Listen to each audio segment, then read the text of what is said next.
Hello friends, welcome back to my channel. दोस्तों आज की इस वीडियो में मैं आपको बताने वाला हूं दोस्तों, आप जो है यूट्यूब एप्लीकेशन में आपके एंड्रॉयड फ़ोन में और आईफोन में जूम टू फिल का फीचर कैसे आप यूज़ कर सकते हैं। तो इस वीडियो में मैं आपको यही बताने वाला हूं दोस्तों। आप जो है तो बहुत सिंपल स्टेप है, आप इस स्टेप को फॉलो कीजिए।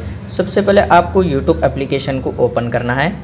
फिर आपको यहाँ पर आपकी प्रोफाइल आइकन पर क्लिक करने के बाद यहाँ पर आपको सेटिंग पर क्लिक करना है। उसके बाद आप यहाँ पर देख सकते हैं आपको जर्नल का ऑप्शन है, आप इस पर क्लिक कीजिए और आपको जो है यहाँ पर जूम टू फिल स्क्रीन, तो ये ऑप्शन को आपको टर्न ऑन कर देना है।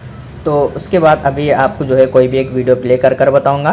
तो जैसे कि आप यहाँ पर देख सकते हैं, मैं यहाँ पर ये वीडियो को जो है प्ले किया हूँ। तो अभी आपको इसको यहाँ पर जूम कर बताऊँगा। यहाँ पर आप देख सकते हैं ये इस तरीके से यहाँ पर जूम हो रहा है। तो दोस्तों आप जो है बहुत ही ईजिली इस तरीके से जो है आप यहाँ पर एंड्रॉयड फ़ोन में यूट्यूब एप्लीकेशन में जो है जूम टू फिल स्क्रीन का फीचर जो है यूज़ कर सकते हैं।